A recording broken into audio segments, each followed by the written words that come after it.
Harry. It has been a while since we looked at a Gargoyle comic, so here is his new 52 one.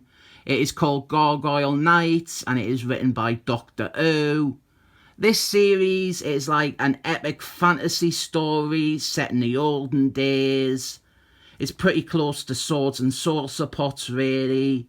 And I'm not keen on that sort of stuff, but I like Gargoyle, and that is enough for me. Camelot is under siege and they are losing, and I cannot remember what, if anything, I called King Arthur or Lancelot, so I'm just going to keep calling them King Arthur and Lancelot and never mention them again in this review. Xanadu by Olivia Newton-John. She is in the series. She tries to get the magic sword of Excalibur before the Lady in the Water takes it away. And you kind of need to know some basic Arthurian legend here, because they didn't really bother spelling out what's going on. And then we have got the star of the book, Gargoyle. Merlin, the wizard, he has imprisoned Gargoyle within his castle as a defence system. And now that everything is falling to pieces, he has to do something to contain Gargoyle from being set loose on the world. So he bonds Gargoyle to a lowly stable boy, Isaac Christians. And that is our origine for Gargoyle. And it's not all that different from the pre-existing backstory for the character. This is a bit like the new 52 Animals man. You can just squint and treat this like a normal Gargoyle book, independent of the new 52. We jump forward to the Dark Ages, which is also in the olden days, but not as olden as the days we were just in. And there is that new 52 Where's Wally character, and we are introduced to a bunch of other characters who will round out this book. Here are our villains. We have got an evil queen, probably called Maleficent. And then Dr. Fate's arch enemy, Ming the Merciless. And because it is the new 52, we have got a baby dying in the first issue. And then we learn that the baddies, they're going to attack a village settlement, which is exactly where our lead characters are. This is Isaac Christians and Xanadu by Olivia Newton-John. And they are screwing, which is the posh way of saying having sex.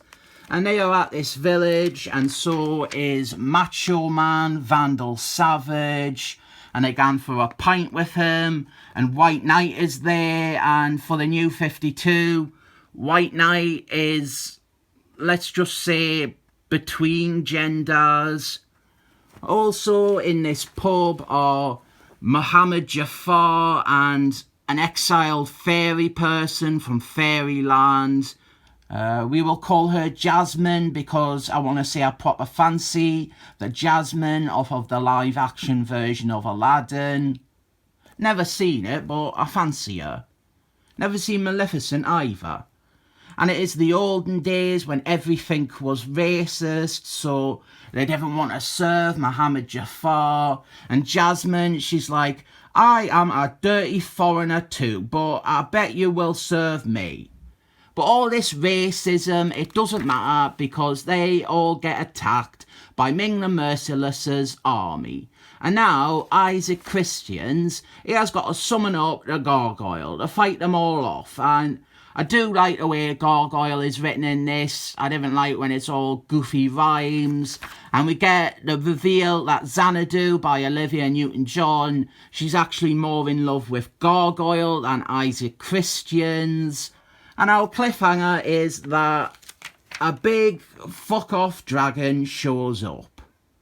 It took Game of Thrones 8 seasons to get to the dragons, and it took this comic 1 issue.